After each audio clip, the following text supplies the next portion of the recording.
ஜோதிடத்தில் 7ஆம் வீடு கர்மாவை வெளிப்படுத்தும் வீடுகளில் ஒன்றாகும்.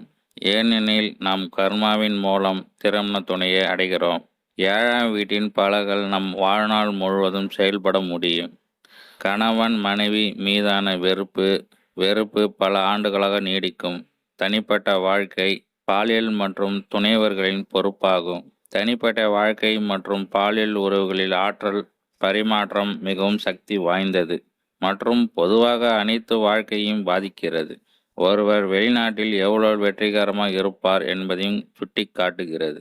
ஜோதிடத்தில் 7வது வீடு கேந்திரம் வீடாக கருதப்படுகிறது. எனவே அதில் உள்ள கிரகங்கள் தங்கள் குணங்களை மேம்படுத்துகின்றன.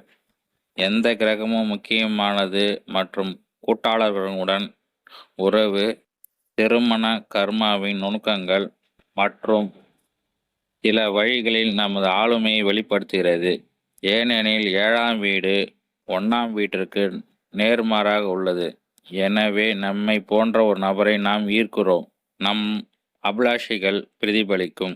நம்மை போன்ற ஒரு துணையை நாம் ஈர்ப்பதில் ஆச்சரியம் இல்லை. 7ஆம் வீட்டில் சுற்றியுள்ள உலகம், வெளி உலகத்துக்கான உறவுகள், கூட்டாளர்கள், உங்கள் வணிகம், வணிக பயணங்கள், வெளிநாட்டு வணிக பயணங்கள், பாலியல் செயல்பாடு, பாலியல் உணர்வுகள், வெளிப்புற பிறப்புறுப்பு, இனப்பெருக்க அமைப்பு, உடல் கூறியல் மட்டத்தில் கிரகங்களின் தாக்கம். 7ஆம் வீட்டில் சூரியன் இருந்தால் மேலாதிக்கம் உள்ள துணை செல்வாக்கு செயலில் குறிக்கிறது. சூரியன் வலுவாக இருந்தால் தாமதமான திருமணத்தையும் கொடுக்கலாம். வெளிநாட்டில் வெற்றி, மகிழ்ச்சியான வாழ்க்கை, வீட்டை விட்டு பாலியல் செயல்பாடு. 7ஆம் வீட்டில் சந்திரன் இருந்தால் உறவில் மிகவும் காமம் மற்றும் உணர்ச்சிவசப்பட்ட நபரை குறிக்கிறது. சந்திரன் பலவீனமாக இருந்தால் மிகவும் பொறாமை, தொடுதல், பழிவாங்கும் அளவிற்கு கூட இருக்கிறார். ஆணின் ஜாதகத்தில் சந்திரன் வலுவாக இருந்தால் மனைவி அழகாகவும் மேன்மையாகவும் கவர்ச்சியாகவும் இருப்பாள். 7ஆம் வீட்டில் சந்திரன் மறுமணம் செய்துக்கான வாய்ப்பையும் குறிக்கிறது. 7ஆம் வீட்டில் செவ்வாய் இருந்தால் திருமணம் மற்றும் துணைவர் உறவுக்கு சாதகமற்றது. ஆனால் கிரகம் வலுவாக இருக்கிறது அல்லது பலவீனமாக இருக்கிறதா என்பதை பார்த்து மிகவும் முக்கியம். செவ்வாய் பலமாக இருந்தால் மோதல், திருமணம், விவாகரத்து வாய்ப்பு இருக்கும். வலுவாக இருந்தால் வெளிநாட்டு வெற்றி உறுதியளிக்கிறது. உறுதியான பாலியல் செயலி உள்ளுணர்வுகளை குறிக்கிறது. 1, 4, 2, 7, 8, 12 ஆகிய வீடுகளில் செவ்வாய் இருந்தால் செவ்வாய் தோஷம் தரும். திருமண உறவுக்கு சாதகமற்ற என்பதை நினைவில் கொள்ள வேண்டும். வாழ்க்கை துணைவர்களின் ஒருவரிடத்தில் ஒரு வலிமையான முக்கிய திருமணம் கோபம் மற்றும் கவலையை உருவாக்கும். இருவருக்கும் செவ்வாய் தோஷம் இருப்பது நல்லது. அதன் எதிர்மறை விளைவுகளை நடுநிலையானது. 7ஆம் வீட்டில் புதன் இருந்தால் குறைந்த பாலுணர்வு வெளிப்படுகிறது. மாறாக திருமணத்தில் அறிவார்ந்த மற்றும் அமைதியான நோக்கம் மாறாகக்கூடிய கிரகம். அதிகப்படியான உணர்ச்சியான கூட்டாளி, பதட்டமான பங்குதாரர், விவாதம் ஆகியவற்றை கொடுக்க முடியும்.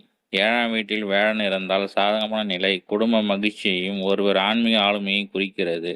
7ஆம் வீட்டில் சுக்கிரன் இருந்தால் ஒருவரை சிற்றின்ப உணர்ச்சி கவர்ச்சியாக மாற்றுகிறது. வெளிப்புறமான கவர்ச்சிகளை துணையை சுட்டிக்காட்டுகிறது. அழகான காதல் விவாகங்கள், ஆனால் காதல் காரணமாக விவாகரத்தை ஏற்படுத்தியும் விடுகிறது. 7ஆம் வீட்டில் சனி இருந்தால் மகிழ்ச்சியான திருமண வாழ்க்கை, குடும்ப பொறுப்புகள், இணையான துணை, விசுவாசம் தேவைப்படுகிறது. வயதில் மிகவும் வயதான ஒருவருடன் திருமணம் அல்லது காதல் ஏற்படும். 7ஆம் வீட்டில் ராகு இருந்தால் விவாகரத்துக்கான அதிக நிகழ்வுகள், ஆனால் அதே நேரத்தில் வெளிநாட்டில் வெற்றி, வீட்டை விட்டு வெளியே வாழும் நிலைகளை ஏற்படுத்தும். கூட்டாண்மை, நெருங்கிய உறவுகளின் உணர்வுகளை கற்றுக்கொள்ள வேண்டும். இயற்கையால் தனிமையில் இருக்க முடியும், ஆனால் பெரிய பாலியல் ஆசைகள் அனுபவிக்க முடிக்கும். 7ஆம் வீட்டில் கேது ஆன்மீக துணையை கொடுக்க முடியும். திருமணத்தின் ஆரம்பத்தில் சிரமங்கள். பல பாலியல் உறவு திருமணத்தின் மிக முக்கியமான அம்சங்கள் ஒன்றாகும். உயர் பாலுறவு, அன்பு, உடல் உறவு தேவைகள் பற்றி முடிவுகள் ஜாதகத்தில் உள்ள கிரகங்களை குறிகாட்டிகளின்படி செயல் இயங்கும். சுக்கிரன் செவ்வாய் அல்லது நேர்மாறாக செவ்வாய் சுக்கிரன் ராசியில் இருந்தாலும் 7ஆம் வீட்டில் சுக்கிரன் செவ்வாய் ராகு 7ஆம் வீட்டில் சூரியன் இருந்தாலும் விருச்சிக ராசி. இந்த குறிகாட்டிகளுக்கு 7ஆம் வீட்டில் அதிபதியாக பிறந்த ஜாதகத்தில் அது இருப்பிடத்தையும் ஆராய்ச்சி செய்வது முக்கியம். 7ஆம் வீட்டின் கிரகக்குரிய அல்லது அங்கு இருப்பவர்களுக்கு மந்திரங்களை சொல்லி மிகவும் நல்லது. அவர்களை செயல்திறனை மேம்படுத்தவும் தனிப்பட்ட உறவுகளை நலம் பெற அனுபவிக்கிறது. வசதிக்காக கட்டாய திருமணத்தை தவிர்க்கவும். கூட்டாளருக்கு உண்மையான இருப்பது முக்கியம். ஆரம்ப கால பாலியல் செயல்பாடு மற்றும் வாழ்க்கையின் அதிக எண்ணிக்கையிலான பாலியல் தொடர்புகள் இல்லாது இருத்தல் நலம். உங்கள் துணை நன்றாக கண்காணிக்கவும். குழந்தைகளுக்கு மரியாதை செய்யவும். முன்னாள் கூட்டாளிகள், மனைவி, கணவன் மீதான வெறுப்பிலிருந்து விடுபடுங்கள். அன்புக்குரியவர்களுக்கு எதிரான எந்த காரியத்திலும் செயல்படாமல் இருங்கள்.